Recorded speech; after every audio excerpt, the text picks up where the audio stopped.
Hi mga ka-diskarte! Welcome po dito sa ating YouTube channel sa Discarding Pinoy tayo. So nagpunta nga pala tayo dito sa PLDT Smart. So ang pinaka-location na pinunta nating store ay SM Taytay, yan, sa may Cyberzone 2nd floor. Then syempre kasama natin si Ma'am Katrina. Yeah. So bakit nga ba natin siya kasama mga diskarte? Kasi marami po nagre-request sa atin kung paano nga ba yung process ng plan. So ano ba yung mga requirements na kailangan natin, Ma'am?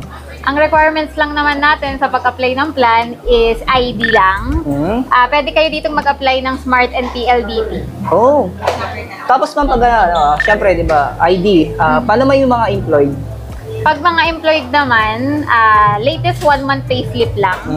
Then, certificate of employment. Paano man pag business? Pag business naman, 3 months latest bank statement, bank certificate. Yan. With ADB. So ayan mga tapos Ma'am, sample pipili na lang sila ng mga gadgets, sample sa mga plan, sa smart plan, kung ano yung mga gusto nila, tulad ng iPhone, o kaya mga Samsung. Android, gano'n. So depende na lang Ma'am kung, sample, di ba, depende sa income, gano'n. Yes. Oo, kung kaya nilang bayaran yung di ba? Depende sa kinikita ng tao. Ayun mga diskarte, no? So kung interesado po kayo, Ma'am, okay lang bang kunin namin number mo para kung sakali may mga tanong silang mga inquire? Pwede naman. Pwede? Oo. Yan. So, yung mga discard, lagyan natin sa description yon. So, Ma'am, pwede itanong ito. Ma'am, paano pagbagay gusto kumuha ng isang tao ng plan, tapos meron siyang old SIM card o yung pinakatagang gusto niya number, pwede pa rin ba nila magamit yung kung sasakali? Yes, you can apply here with same mobile number. Kahit anong network, you can apply dito sa Smart para ilipat. Ang hinihingi lang naman namin, unique subscriber code. Talaga? Ayan, mga diskarte, no? So, kung may mga number po kayong ginagamit na, o syempre nakasanayan number, di ba? Misa kasi sa dami ng numero, 11, di ba? Di mo kabisado. Syempre, pag matagal mo nagamit, kabisado mo, kahit nakapikit ka, nababanggit mo yung numero, di ba? Syempre, ayaw nila magpalit. Kung sakaling kukuha sila ng plan, yun pa rin yung number nila kung sasakali. Possible na yun ngayon. Mayroon ka pang gustong idagdag, Ma'am? Ang gusto ko idagdag is yung prepaid handset natin dito sa Smart or any Smart store. Nag-o-offer din ng prepaid mobile na kung ayaw nyo mag-plan, you can avail here at SM Smart, any Smart na prepaid lang. You can cash or credit card, Union Bank.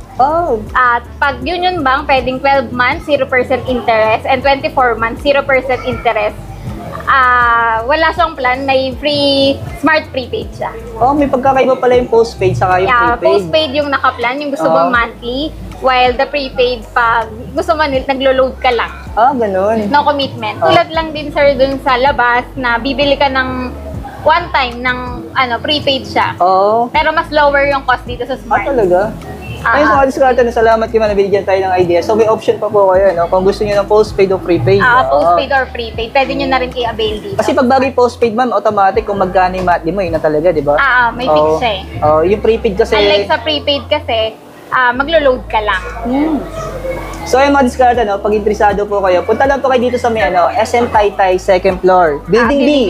Sa may sa may Cyberzone. Hanapin niyo lang po yung PLDT Smart. Salamat kay Ma'am Katrina. So pumayag naman siya, yung contact number daw po niya para kung may mga inquiry kayo, may mga tanong kayo na hindi namin nabanggit sa video ito, pwede po kayo mag-direct sa kanya. Ano pala Ma'am, yung about sa PLDT, yan. Yung PLDT rin, pwede rin kayong mag-apply ng new line dito. Kung gusto niyo magpakabit sa bahay, you can apply here. Kasi di ba ID lang din naman yung requirements doon. Mabis naman yun, Ma'am, sample. Gusto nila magpakabit. Punta sila dito, automatic, kinabukasan, may magkakabit na sa kanila. I-check natin yung facility kung mayroong Parang rin, i-schedule pa rin siya. Pero kung sakali, Ma'am, kapag apply sila ng PLDT plan, may binibigay din kayo mga gadgets, gano'n? Actually, internet sa bahay. Internet lang talaga. With landline or... Ang kasama lang talaga, telepono, gano'n.